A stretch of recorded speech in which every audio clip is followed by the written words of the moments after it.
दास को खूब ज्ञान है, उस पवित्र समय का खूब आभास है, जिसमें आने वाले अतिथि का कितना रिस्पेक्ट हुआ करता था। आज इस माया की दौड़ ने और इस शिक्षा ने हमारे को कति निकम्मा बना दिया। दया रही नहीं, आदर रहा नहीं। हम पहली बार किसी जैसे गांव से शहर में गया था दास, तो वहाँ देखा था शहर वाले उन लोगों का व्यवहार। मैं आश्चर्य में था कि ये ना यूँ कहते हैं पानी पी लो, ना ये कहते हैं आ जाओ भोजन पा लो, या ये यूँ भी नहीं कह रहे हैं कि आ जाओ बैठ जाओ। ये कैसा व्यवहार है इन लोगों का। ये थोड़ी सी बिजली उस समय शहरों में गिरी थी, कोई रिस्पेक्ट रहा नहीं, स्वार्थ हो तो बात करे ना करे नहीं। अब ये तकरीबन सब जगह फैल चुकी है। तो उस समय ये दास देखा करता था, कोई भी व्यक्ति अननोन आ जाता था और कहता था मैं आज रात यहीं रुकना पड़ेगा मुझे, उसका विशेष सत्कार आदर अलग से उसका रहना बहुत प्यार से रखा करता था और भोजन की सर्वप्रथम पूछा करते थे। इसकी पूर्ति करने के लिए कबीर परमेश्वर जी ने अपनी प्यारी आत्मा गरीबदास साहब जी को गांव छुटानी, जिला झज्जर, हरियाणा प्रांत के अंदर आदरणीय गरीबदास साहब जी का जन्म एक किसान परिवार में जाट जाति में हुआ। वैसे संत जाति नहीं मानते, लेकिन जिस वर्ण में हम पलते हैं उसकी थोड़ी बहुत छाप लगी ही रह जाती है। लेकिन परमात्मा ने इस कंसेप्ट को क्लियर कर दिया है कि जात ना पूछो संत की, पूछ लीजिए ज्ञान, और तो मोल करो तलवार का, पड़ी रहने दो म्यान।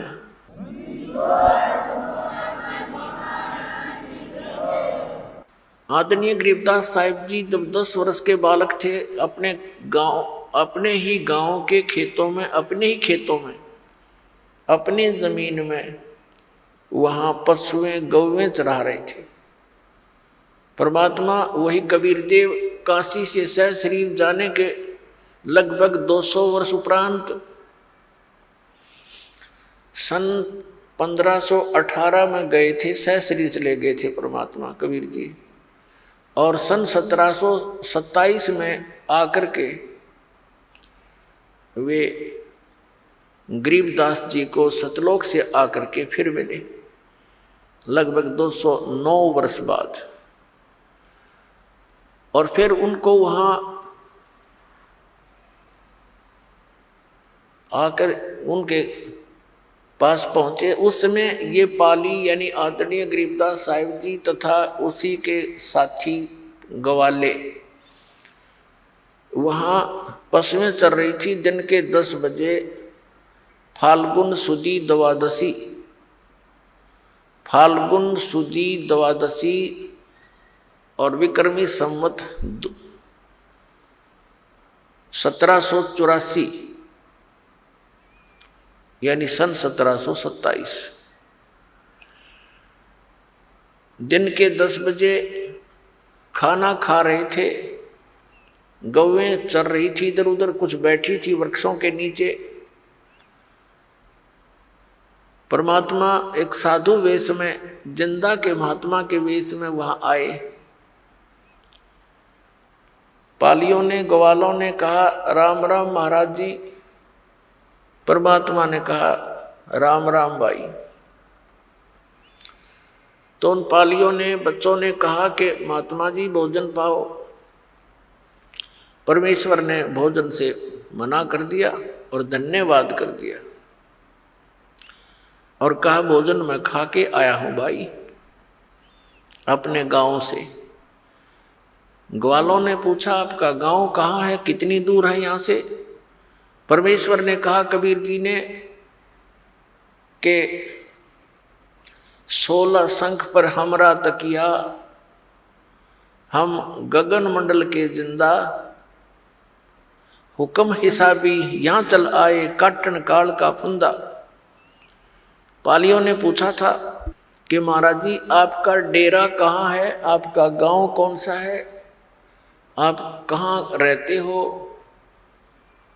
तब परमेश्वर ने कहा था कि 16 शंख पर हमारा तकिया, 16 शंख कोश पर हमारा तकिया यानी हमारा स्थान है। हम गगन मंडल के जिंदा, हम आकाश में घूमने वाले महात्मा हैं। हुक्म हिसाबी हम चल आए, काटन काल का फंदा। हम अपने ही आदेश अनुसार यहाँ काल के इस फंद को काटने के लिए आया हूं।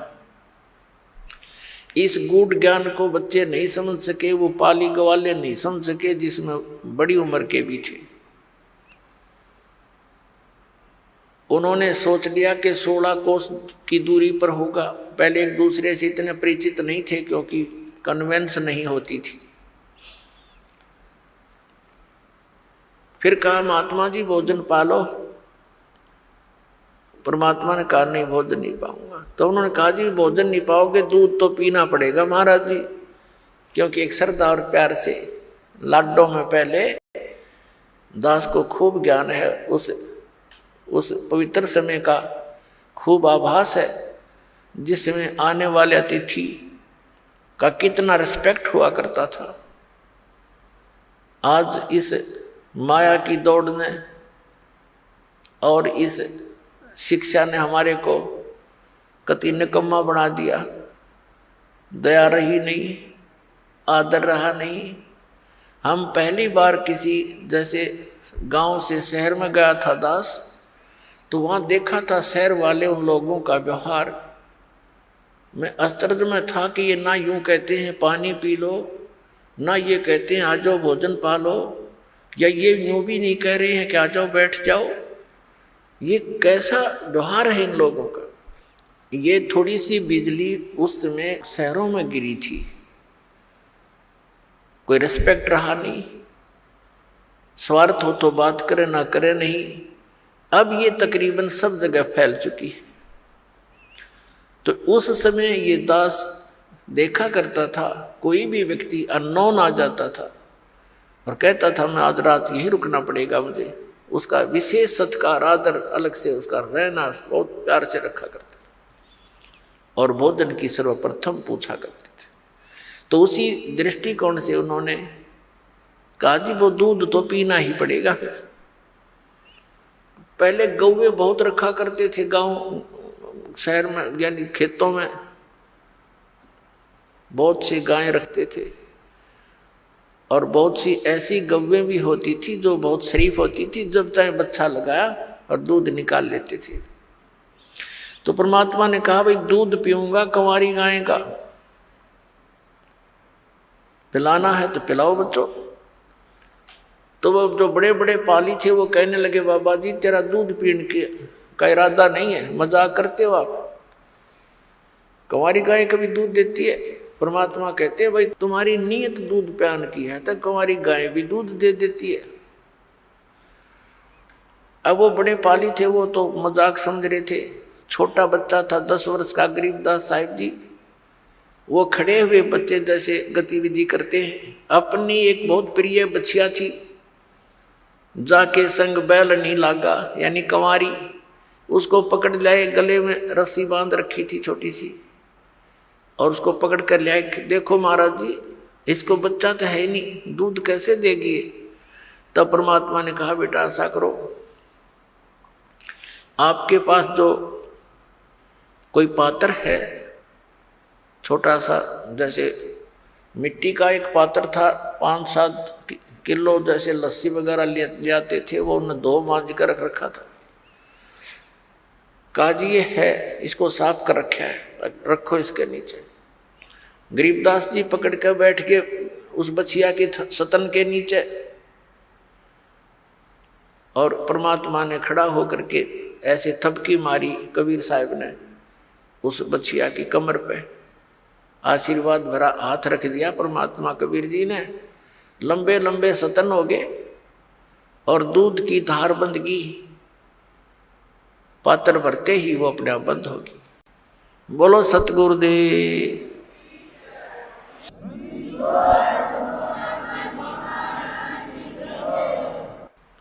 अब वो गरीबदास जी उस लेकर के उस पात्र को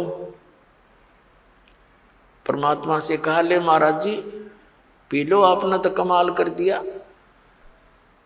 अब परमात्मा ने आधा पिया, कुछ पिया उसमें से, और शेष कहा, ले बच्चों तुम पी लो, पालियो तुम पी लो, गवा लो। तो बड़े बड़े जो गवाले थे वो कहने लगे हम ना पीवें, एक तो आपने जंतर मंत्र का दूध निकाल दिया, और फिर पता नहीं तू कौन सी जाति का है, तेरा जूठा हम ना पीवें, और ये जंतर कुंवारी गाय का दूध हमें पाप लगे, हम कभी नहीं पीवें। वो तो उठ कर चले गए इस बात के मारे, कहीं बाबा जी प्रेशर ना दे दे, पीना ही पड़ेगा। गरीबदास जी ने कहा, लाओ भगवान आपका दास पिएगा। पुणात्माओं, साधों से ती मस्करी ये चोरा नाल खुशहाल, मल अखाड़ा जीतेंगे ये युगन युगन के माल।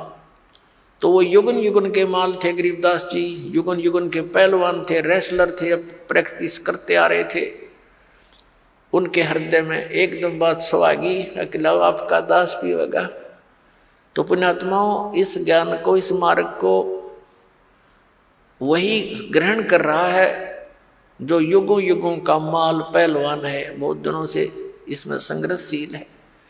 तो आदरणीय गरीबदास साहिब जी ने कहा, पिया, और कहा महाराज जी दूध तो हम डेली पीते हैं, पर इस दूध का टेस्ट आज तक नहीं देखा मैंने। तब परमेश्वर कबीर देव जी ने कहा कि बेटा ये सतलोक से, मेरे लोक से दूध आया है, वहां दूधों के दरिया भरे हैं, सरोवर भरे, वो खराब नहीं होते, बड़े बड़े समुद्र भर रखे। अपने आत्माओं, इन बातों का आज ये विश्वास कराना इस साइंस ने ऐसा नास्तिक बना दिया इस बोली आत्मा को कि दूध खराब क्यों नहीं होगा, कहीं पर रख लो खराब होगा, ये होगा। अब जैसे गंगा का जल जो है, गंगा नदी का, इसको कहीं रखो ये कभी खराब नहीं होता, और किसी भी दरिया का या कुएं का कितना जल रख लो, चाहे डिस्टिल करके रख लो उसको, वो भी खराब हो जाता है। तो ये एक सैंपल है सतलोक के मटेरियल पदार्थ का, कि वहाँ ऐसे पदार्थ हैं। गरीबदास जी ने कहा, भगवान सचमुच वहाँ दूधों के सरोवर भरे हैं। कहाँ बेटा, तो फिर तो वहाँ गाय भी रखने की जरूरत आवश्यकता नहीं होगी। ना, बिल्कुल नहीं। अब पाली अपने पशुओं से घना दुखी होया करे, वो दुखी हो लेता है, उनको घेर घेर के और सोचा जाए और पीछा छूटा जाए, ऐसा कोई स्थान है। तो उसने कहा, महाराज जी सचमुच मैं कैसे विश्वास करूं आपकी बात पर, मुझे एक बार दिखा दो वो आपका सतलोक, आपका जो स्थान बताते हो, जहाँ दूधों की दरिया भरी और बागों का फल फ्रूट जो खिले रहते हैं, लद पद रहती है, सदा बाहर बाग बताए परमात्मा ने सतलोक में। गरीबदास जी वहाँ रहते थे जहाँ नरी जांटी थी, जांडी के वृक्ष थे, आम की तो देखने भी ना मिल रहा था, एक आधा पेड़ कहीं होता था। तो उनको बड़ा आश्चर्य हुआ। परमात्मा आए इसी उद्देश्य से थे कि मेरा कोई गवाह बने, मुझे कोई पहचान ले, मेरा साक्षी बने। आने वाले समय में कलयुग के अंदर जो या बीतली पीढ़ी आनी थी, इसके लिए मालिक ने सारी भूमिका बनाई थी, बैकग्राउंड तैयार कर गए थे कि हु इज गॉड, कौन है परमात्मा और कैसे उसको पहचाना जा सकता है, क्या लक्षण है उसके। तो वो लीला प्रत्येक युग में करते हैं दाता, और इसी का प्रमाण वेद बताते हैं कि वो ऐसी लीला करता है। सतलोक में लेकर गए परमात्मा उस आदरणीय गरीबदास साहिब जी को, उनकी आत्मा को, शरीर वहीं रह गया। ऊपर के सारे लोग दिखाए, ब्रह्मा विष्णु महेश जी के लोग दिखाए, उनकी सतीति से परिचित करवाया, उनसे बातें करवाई, और उन्होंने स्वयं स्वीकारा कि हमारी जन्म और मृत्यु होती है, परमात्मा कोई और है, हम भी उसी की खोज में लगे हुए हैं, लेकिन हमें उनके दर्शन नहीं हुए। और वो परमात्मा प्रकाश रूप है। इस तरह की उन्होंने बातें कही। फिर धर्मराज के दरबार में गए, जहां यहाँ का ब्रह्मांड का न्यायाधीश अपने सभी आत्माओं की वो का निर्णय करता है, न्याय करता है, कर्मानुसार उनके आगे निर्धारित करता है संस्कार। उस लोक में जब गए, उसके पास पहुंचे तो धर्मराज ने अपनी सीट छोड़ दी, अपनी चेयर छोड़कर खड़ा हो गया, आसन छोड़कर, और कहा, विराजो परमात्मा। अपने आत्माओं, आप देखते हुए एकाध व्यक्ति का की ऐसी पर्सनैलिटी होती है कि उसको अपने आप आदमी कहीं भी जाता है उसका सत्कार करता है, क्योंकि उसके संस्कार, उसके पुण्य उसके साथ विद्यमान है। इसी दृष्टिकोण से परमात्मा जब वहां पहुंचे तो सबसे खड़ा हो गया वो न्यायाधीश, क्योंकि ये पुण्यात्मा ही इन पोस्टों को प्राप्त करते हैं। और खड़ा होकर के सत्कार किया और कहा, विराजो भगवान। तब वहां काफी वार्ता हुई परमात्मा की और उस प्यारी आत्मा उस धर्मराज की। अब धर्मराज के दरबार में देई कबीर तलाक, मेरे भूले चुके हंस को तू पकड़ना मत कजाक। अब वो परम अक्षर ब्रह्म ने यहाँ के न्यायाधीश के ऊपर ऐसी डांट लगाई जैसे उच्च अधिकारी एक छोटे अधिकारी पर उसको हिदायत देते समय सख्ती से बोलता है, और वो औपचारिक और शिष्टाचार से, सर जी, यस सर, हाँ जी, जो आज्ञा आपकी, ये एक शिष्टाचार होता है। इसी प्रकार परमात्मा पूर्ण ब्रह्म कबीर देव जी, कबीर साहब, वो काशी वाले धानक, जिसको जुल्हा कहा करते, हम कवि कहकर उसकी फाइल को बंद कर रखा था, हमने उनके इतिहास को क्लोज कर दिया था। वो परम अक्षर ब्रह्म है, वो सर्व सृष्टि रचनहार है, वो हम सब के सृजनहार है। तो वहां गरीबदास साहिब जी के सामने अपनी समर्था दिखाते हैं। धर्मराज से कहा कि खबरदार दे, तूने मेरे किसी हंस का, जिसने मेरे संत से, मेरे द्वारा, मेरे रिप्रेजेंटेटिव, मेरे द्वारा भेजे संत से उपदेश प्राप्त प्राणी का तूने अकाउंट भी नहीं ले करना, उसका लेखा जोखा भी नहीं करना तूने। खबरदार दे, उसको पकड़ लाया है तो। धर्मराज हाथ जोड़कर कहता है, करबद्ध होकर कहता है कि ये परमात्मा, आपके हंस को, आपका जो उपदेशी होगा उसको मैं कभी नहीं पकड़ूंगा, उसको कोई दंड नहीं दूंगा। धर्मराय दरबार में देई कबीर तलाक, मेरे भूले चूके हंस को तू पकड़िए मत कजाक। बोले पुरुष कबीर से धर्मराज कर जोड़, और तुमरे हंस को पकड़ो नहीं, मन 2 ही लाख करोड़। आपका जो हंस होगा मैं कभी उसको नहीं पकड़ूंगा, ना उसको दंडित करूंगा।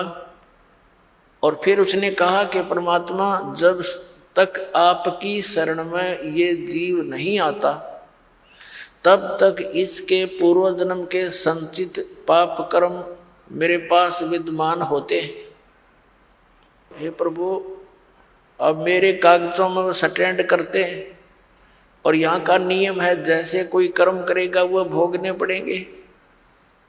तो परमात्मा, उसको तो मैंने दंड देना पड़ेगा, मेरी मजबूरी है।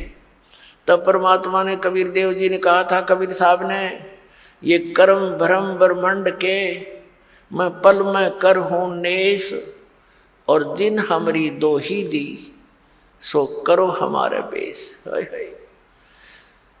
ये तेरे कर्म भ्रम इस ब्रह्मांड के तुमने लगा रखे हैं, इनको 1 मिनट में नष्ट कर दूंगा, खत्म कर दूंगा, कैंसिल कर दूंगा, क्रॉस मार दूंगा इनके ऊपर। और जिन्होंने मेरी दुहाई दी और तुम पकड़ जाए, तुम्हारे अनुचर उनको यहाँ ले आए और उन्होंने ये कह दिया कि मैं तो ऐसे ऐसे कबीर साहब का बच्चा हूँ, तुम मुझे नहीं पकड़ सकते, तुम गलती कर रहे हो, तो उनको करो हमारे पेश, उनको फिर हमारे पास ले आना मेरे बच्चों को, तुम उनको दंड मत देना। ऐसी वार्ता सुनकर गरीबदास जी गदगद हो गए कि तो समर्थ बाबा जी तो बहुत बड़े तगड़े हैं, और यहाँ का यो न्यायाधीश और ये बड़ा देवता भी ऐसा हाथ जोड़कर खड़ा इसके आगे। तो फिर आगे अपने लोक में ले गए परमात्मा। उससे पहले काल के का वो सतिथि वो स्थान दिखाया जहां पर ये एक ब्रह्म लोक में अलग से एक स्थान बनाकर गुप्त रहता है। ये अपनी माया से छुपा रहता है, वहां साकार है। ये ज्योत निरंजन साकार है, नर आकार है, इसके ओछा माथा है और लंबे दांत हैं, शरीर इसका चेहरा बेढंगा सा है। और फिर परमात्मा ने इसका दूसरा स्थान दिखाया जो 21वें ब्रह्मांड में, जहां ये तपस्या पर भून कर 1,00,000 प्राणियों का आहार करता है, सूक्ष्म शरीर से गंध निकाल कर खाता है, और जीव मरते नहीं, वो कर्म अनुसार अपना अन्य शरीर प्राप्त कर लेते हैं। फिर उसे परब्रह्म के यानी अक्षर पुरुष के लोक में प्रवेश किया। वो 11वां द्वार है जो इस काल के लोक से और सरपुरुष के लोक से अक्षर पुरुष के लोक में जो प्रवेश करना होता है जिस मार्ग से, वो 11वां द्वार है। और 12वां द्वार है इस 7 संघ, इस अक्षर पुरुष के 7 संघ ब्रह्मांडों को पार करके जहां फिर सतलोक में प्रवेश करना होता है, वो 12वां द्वार है। अभी तक ये 10वां द्वार की रट लगा रखी थी। ये 10वां द्वार भी काल के ही इस जाल में है।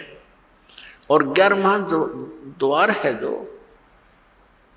उसका तो किसी को पता ही नहीं। बाकी एक आधा जो कबीर पंथी है वो कबीर साहिब की वाणी को पढ़कर उसका विपरीत अर्थ लगा के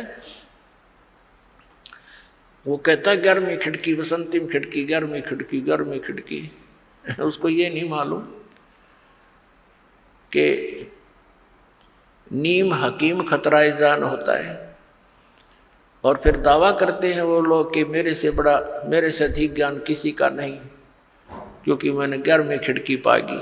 और उसको कहाँ बताते हैं? 11वां द्वार कहते हैं सुरती में है, सुरती में। अरे भले आदमी, सुरती तो उस द्वार से पार होकर जाएगी, और सुरती में द्वार है, फिर जाएगा कहाँ खाक। ये इस तरह बकवास दे, इनको ज्ञान है नहीं, डुबो दे सारा। कबीर पंथी होकर के कबीर साहब के मार्ग से परिचित नहीं है। और ये लोग दीमक हैं परमात्मा के मार्ग में, क्योंकि इनके द्वारा दिया गया भक्ति विधि गलत। ये भी नास्तिक बनाने की तैयारी में लगे हुए हैं जनता को, क्योंकि जब तक परमात्मा की यथार्थ भक्ति विधि नहीं मिलेगी, परमात्मा से मिलने वाले वो लाभ प्राप्त नहीं हो सकते। और कुछ दिनों के बाद फिर नास्तिक अपने आप हो जाता है। प्राणी सब साधनाएं गलत साधना करके थक जाता है, छोड़ देता उस मार्ग को। 11वें द्वार तक, यानी वो 11वां द्वार तो ये परिचित है ही नहीं कोई जो दास बताने जा रहा है। ये तो इस ब्रह्मांड के अंदर ही सारा कुछ बताते हैं, शरीर में ही बताते हैं। और कुछ एक चातुर प्राणी है जो कबीर पंथी नकली, वो कहते हैं शरीर से बाहर 1.25 हाथ ऊपर 11वां द्वार है। और तेरे शर्म है शरीर तो बाहर 1.25 हाथ ऊपर, क्या होगा? आकाश में हो गया, धरती में कि कहीं है कोई ठिकाना? शरीर के द्वार है वो तो मान ले भाई 10 है, चाहे तू बार 16 बता दे इसमें, वो तो मान भी ला इसके अंदर होंगे। इस तो बार 1.25 हाथ ऊपर द्वार है, वो क्या टट्टू में है? बिना अकल की बात इन लोगों की। तो ये धीरे धीरे कंडम होंगे इस तत्व ज्ञान के। सूर्य उदय होते ही परमात्मा का जो ज्ञान उदय हो रहा है, ये सभी नकली संत पंथ ये अपने आप इनके ये टमटमाते दीपक डीजल वाले सब खत्म हो जाएंगे, निष्क्रिय हो जाएंगे। अब वो 12वां द्वार है जो 7 संघ ब्रह्मांड पार करके सतलोक में प्रवेश करेंगे। कबीर परमेश्वर जी ने कहा है कि 12 द्वादश दर ऊपर बस है मोरा बालम, यानी अपनी महिमा आप पर सुनाते हुए परमात्मा ने कहा है कि हमारा जो मालिक है आप जी सबका, वो बर में द्वार के ऊपर है, वहां रहता है। और आदरणीय गरीबदास साहिब जी ने भी जब परमात्मा के साथ जाकर के वो आंखों देखे सारे द्वार, जब कहा था असंग जन्म तन मरत्या होगे जीवित क्यों ना मरे रे, और द्वादश दर मद मैल मठ बोरे बहुर ना देथ रे। वो बर में द्वार को पार करके वहां है वो बर्मा द्वार, वहां है वो मठ, वो स्थान जहां जाने के बाद फिर लौटकर प्राणी कभी संसार में नहीं आता, वो परम शांति को प्राप्त होता है।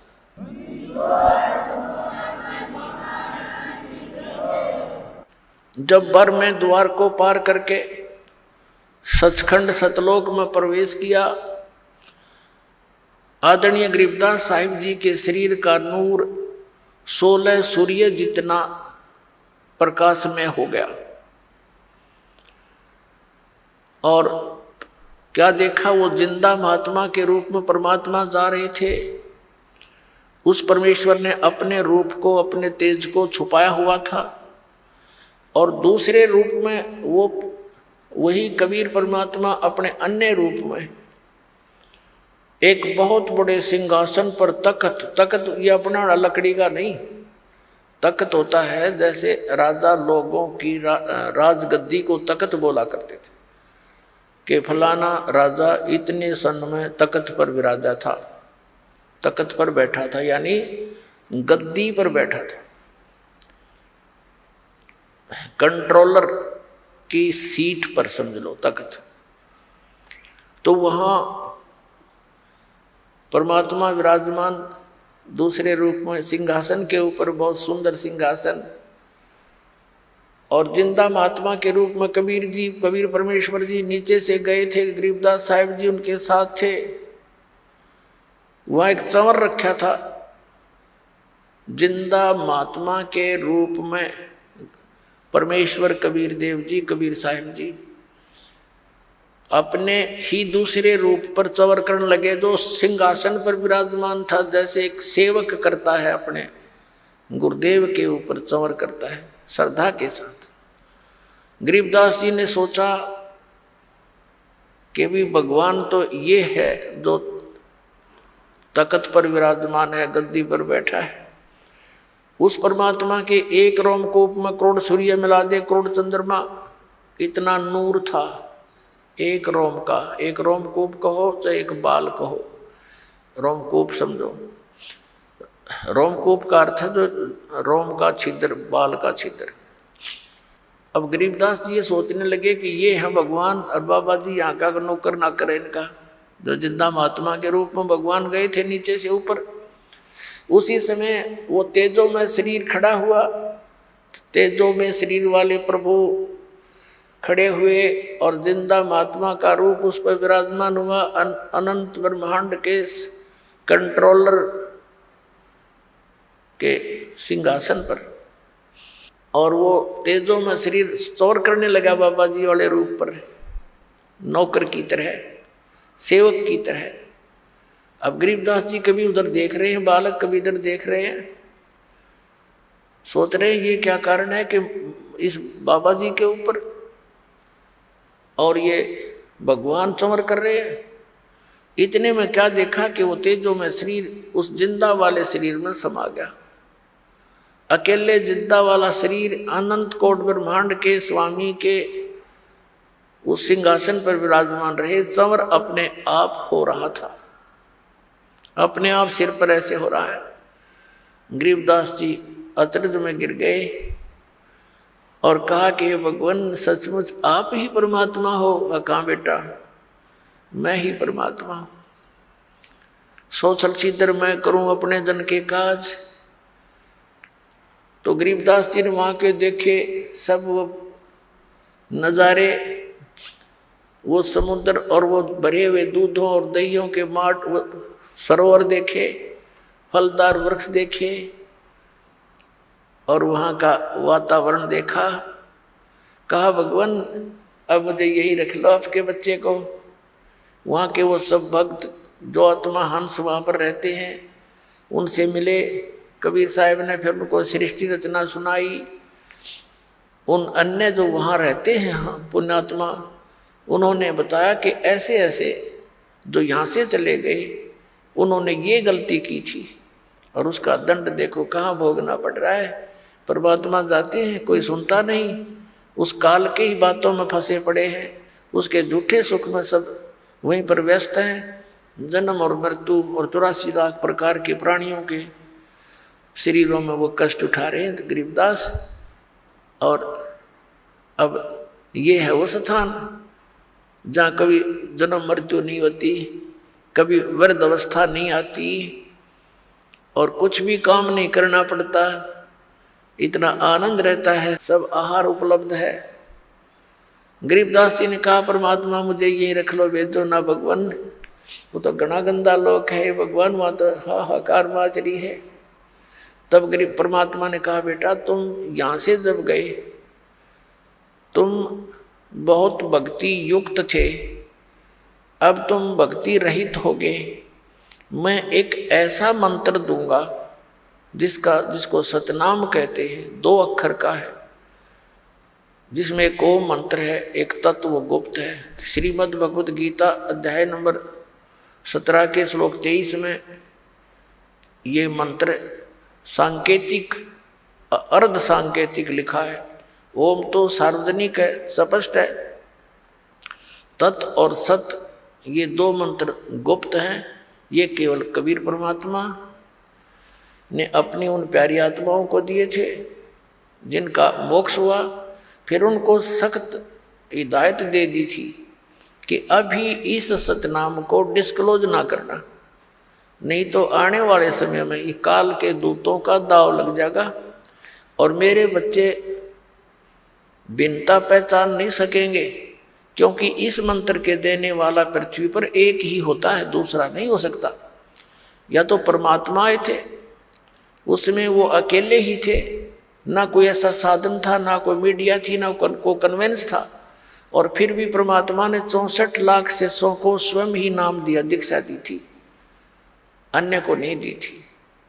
भले ये मंत्र नहीं दिया था, ये 5 मंत्र जो आपको 7 मंत्र बना कर दिए जाते हैं, तो उसमें केवल ये 5 मंत्र ही देते थे दाता, ताकि पता था उनको कि ये अभी मुझे पहचान नहीं सकेंगे और यदि इनको किसी को मंत्र ये दान कर भी दिया तो ये डिस्क्लोज हो जाएगा, बात बिगड़ जाएगी। इस दृष्टिकोण से उन गरीबदास साहब जी से कहा कि आप ये नाम जाप करना, क्योंकि आप पक्के भक्त हो, आपके अंदर श्रद्धा पूरी होगी, आपने स्थान देख लिया और उस स्थान को देखने के बाद फिर यहाँ रुचि स्वप्न में नहीं हो सकती। इस बात से गरीबदास साहब जी संतुष्ट हुए कि जो आज्ञा प्रभु आपकी, और कहा ये अभी बताना नहीं। परमात्मा ने अपना सारा ज्ञान उसके अंदर फीड कर दिया गरीबदास साहब जी की आत्मा में, जैसे कंप्यूटर से दूसरे कंप्यूटर में बहुत बड़े ये सत्संग के वीडियो तो कोई घंटों की फैक्स कर दी जाती है और उसमें भी सेव रह जाती है। ऐसे परमात्मा ने वो ज्ञान, तत्व ज्ञान, जो कबीर पंथ में घुसे हुए कबीर पंथी नकली संतों ने, काल के दूतों ने कुछ खराब शराब कर दी थी, सच्चिदानंद घन ब्रह्म की वाणी, कबीर वाणी, अपने हिसाब से उनके अनर्थ कर डाले थे। उसकी पूर्ति के लिए आदरणीय गरीबदास साहिब जी के अंदर वो पुनः ज्ञान उसके अंदर फीड किया था और फिर उसको सार्वजनिक करवाया था।